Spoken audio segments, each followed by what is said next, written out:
Hello everyone, this is Lolly. Let me zoom in to show you this. This is the paper clip for the September theme of space, and as you can see, it's a shaker. Let me bring you back out there. So I'm going to show you how I did that. I want to do it as simply as possible, and I could have made all of these shapes with my Cameo, but I want to show you how you could just do it with hole punches. Let's see if I can keep that in view. So I have a 1.5 inch punch and a 1 1/4 inch punch. You can do this with any size if you keep them 1/4 inch apart in size. So one of them needs to be 1/4 inch bigger than the other. So with the largest, we're going to punch one of these out for the back. And then for the rings that create the wall that holds all the shaker bits, I want to take the 1/4 inch punch and just punch in the middle there. We're going to save these. We're not going to use them today, but I will use those eventually. And then take the 1.5 inch punch upside down and just sort of eyeball it to center the hole I've already made in there. So it won't be perfect, but since it's all, oh, oops, it popped out. Since it's all black, you won't really see the imperfections. Depending on the thickness of your cardstock, you want to punch about 8 or 10 of these.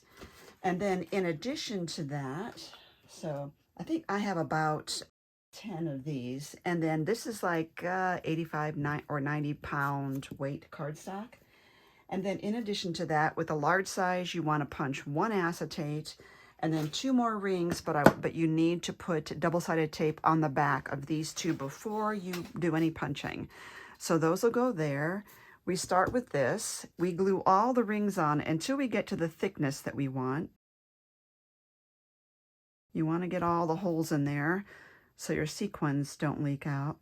Now the way I line it up is I go round and round with my thumb and my finger here to make sure it's lined up, and then with my thumb here I'm pushing it down into place to seal it. But this is making sure that it's not off center, because you want to get at least them lined up on the outer edge there, and that one's done. And then we're just going to put the next ring on top of that and do the same thing. I'm just lining it up, and then I'm going to start pushing it down with my right thumb here. And then, so that's 2 rings. I'm going to count these, hopefully. That's 3. Now I'm going to do the rest of these off camera.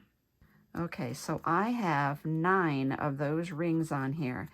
I like my tray to be nice and deep because I use seed beads in mine.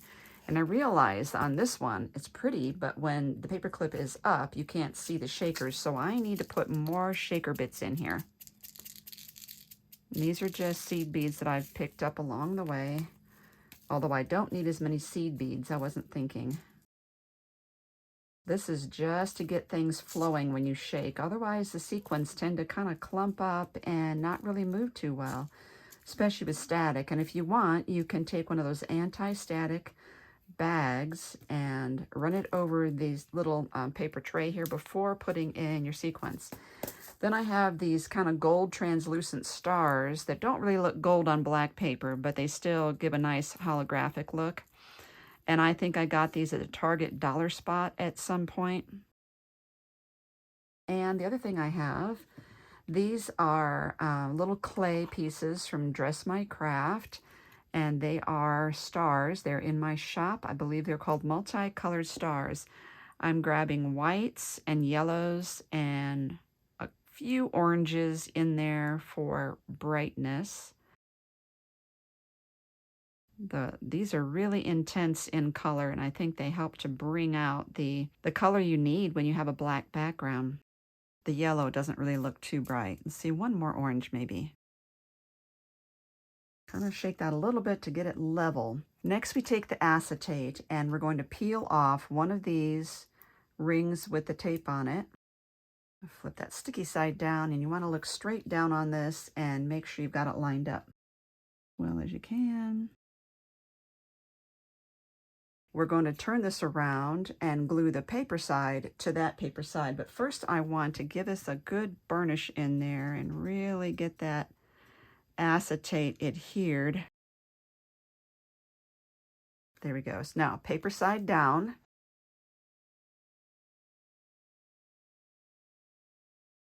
like that. And the other one that has the sticky, we're going to peel that and put it down to cover up our acetate tape job right there.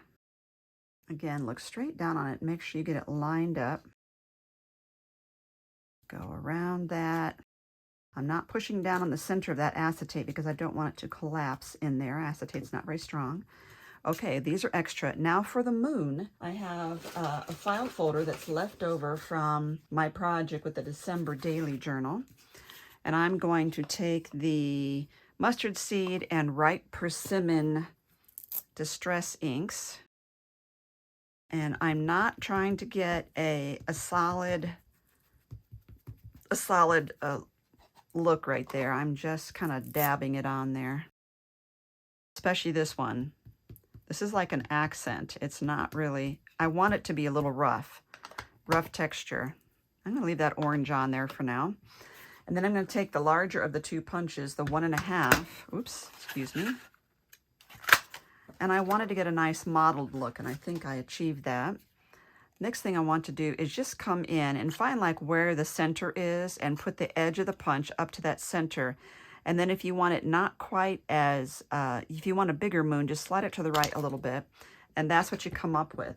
But I also want this edge to be jaggedy because it's not really perfectly smooth, you know, in real life. So it's just a shadow, and you're going to see all the craters on the moon. And I'm just zigzagging the paper back and forth as I cut it. And then I get that nice, beautiful edge there. Get that thing there. Okay.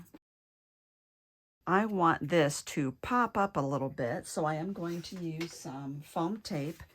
And when I do that, I'm going to cut basically like a square-ish, see, and then cut that in 2 little triangles.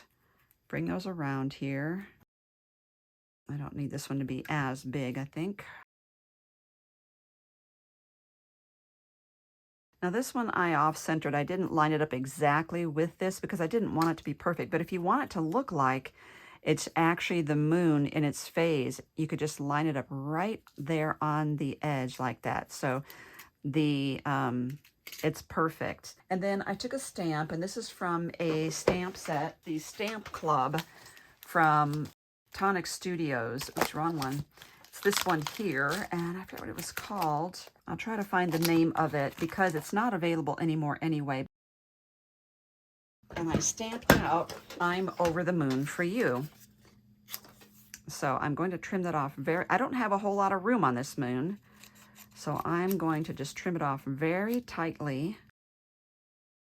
And you could distress this if you want. I didn't. Another thing that I did kind of was just a few little dots here and there to get some texture in there with the black. I didn't swirl it, I just tapped it on there. And then right above those, I added a little white. You need to kind of swirl the white for it to show up.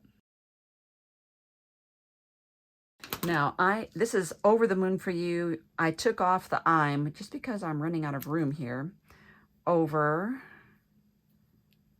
the moon for you. And again, like I said, you could distress those. I did not. I want it to be a little on the brighter side. So let me get my glue back out. And then turn this the way you want it. I have it down a little bit.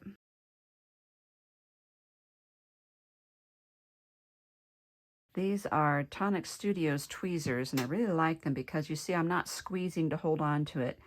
It's kind of a reverse tweezer. It stays shut, so you squeeze to open. And then I'm going to take my Micron PN and underline that right under the paper and to the right of the paper. And that gives it, it seems to lift it up off the paper to look like it's on foam tape, but it's not. There you go. That really adds dimension. Last thing is I'm going to take a couple of the stars from here. And I have a yellow and an orange.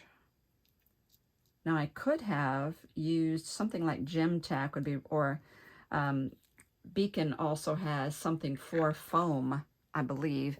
But we're just going to use the regular Barely Art glue and hope that our stars stick.